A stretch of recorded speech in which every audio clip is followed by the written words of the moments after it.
Jo crec que una de les coses que ja estem donant-nos compte i serà lo difícil de traspassar a la falla és la primera persona. Contar les coses en primera persona jo crec que és el que més ens està impactant i intentarem que això se trasllade a la falla, no? Al monument, a lo que cremarem. No? Jo crec que serà important el repte que tenim per a fer la falla. I ara parlant de primera persona, una persona que ara mateix treballa en Xàtiva, és periodista, una altra vegada anem a veure la vessant dels periodistes, la visió dels periodistes, treballa en Xàtiva, és de Junta Local de Xàtiva, també, no és de Junta Local de Xàtiva, però sí que ho és, encara que diga que no, està en Lletres Falleres portant la comunicació i ens ve a contar algo de la Je suis sensible. Anem a intentar-ho? Vinga, gràcies. Anem a intentar-ho perquè vaig a tractar de fer un popurrí de tot el que ho he estat explicant. Són històries molt interessants i la veritat és que jo el que venia a parlar-vos, jo soy jornalist, com ha dit Sebas, vinc del poble dels Socarrats i la veritat és que en el nostre món, en el món del periodisme, també hi ha vegades que ens quedem un poc cremats, no?, de tot el que passa. Estem en el Club de les Històries i els periodistes ens dediquem a contar històries i per tant és molt important també aquesta relació amb les persones per a que ens les conten i per a poder transmetre's el millor possible. Jo vinc a parlar un poc del tractament periodístic que es fan a les notícies perquè passa des de les més importants a les que ens ocupen en el dia a dia d'un municipi o d'un barri. I també podríem dir que hi ha municipis on hi ha tractament de notícies de primera i de tercera depenent d'on es realitzen, del punt geogràfic en el que tenen a veure. Parlava d'aixes diferències en el dia a dia perquè, per exemple, vosaltres sou de la capital de València, jo vinc d'una capital de comarca com és Xàtiva i sí que és de veres que moltes vegades la gent es creu que el seu municipi o la seva zona d'influència és la més important del món i per tant volen saber el que passa al seu municipi o a la seva ciutat, com és el cas de València. Però també hi ha moltes històries i moltes altres coses que passen fora i que també mereixen ser contades. Si fiqueu la televisió qualsevol dia, se n'adonareu que el 80% de les notícies que es donen són desgràcies i això, quan acabes de veure aquest telediari o aquest informatiu, acabes un poc xafant de tot el que passa.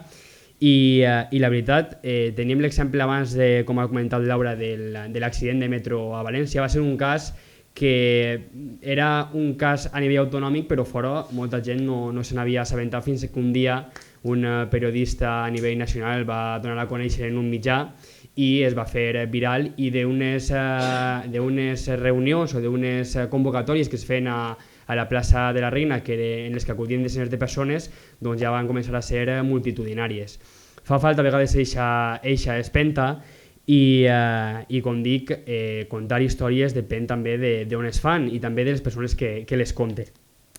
Vull passar també al món faller perquè al remat estem contant històries des d'una falla, encara que contem històries de tot el que ens esteu contant vosaltres, que és molt interessant, però vaig a centrar-me en el món de les falles i després torne a fer aquesta valoració final respecte al món en general. A les falles també tenim un tractament de notícies, creem notícies, són associacions culturals que fan activitats i no es centren a tindre una fallera major, que és el que el 80% també vegem als mitjans de comunicació. I a banda d'haver falles a València, suposo que sabreu que també hi ha falles a altres indrets a nivell autonòmic.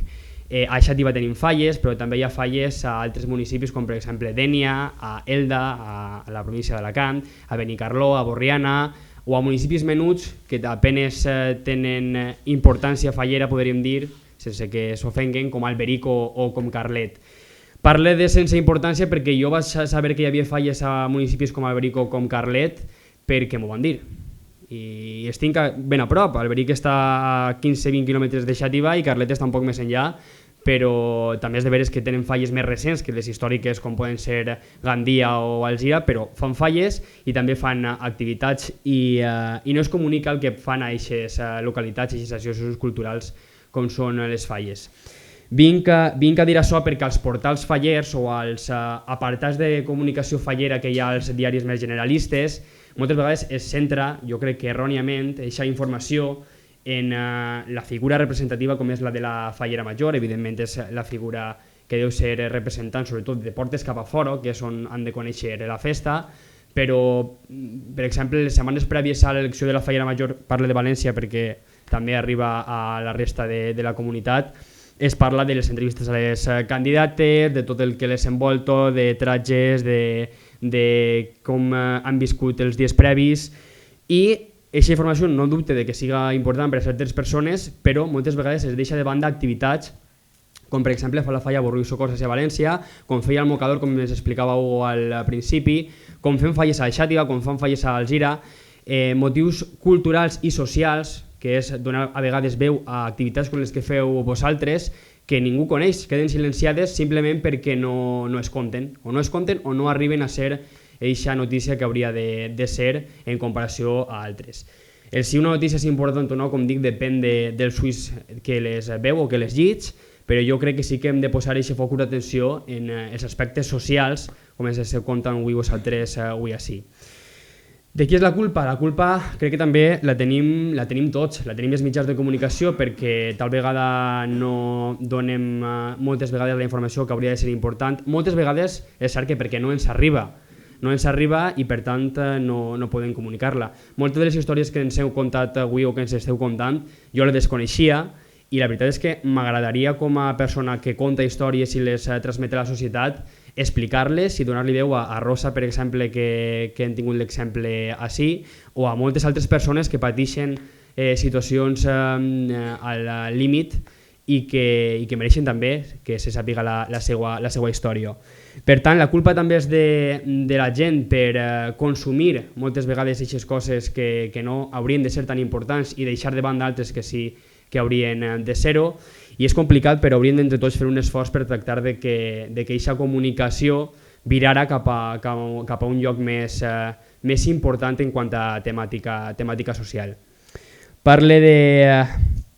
d'això perquè crec que és important en la societat d'avui en dia, perquè crec que les falles, en el cas de les falles d'Alberic, de Carlet, de Xàtiva, d'Elda o de Borriana, també mereixen que les seues històries i les seues col·laboracions culturals i socials se coneguen, a banda també les de València, moltes de València tampoc se coneixen i també mereixen ser contades, i també perquè crec que vosaltres haureu de ser els protagonistes del dia a dia i no altres coses que copen els nostres diaris o les nostres televisions.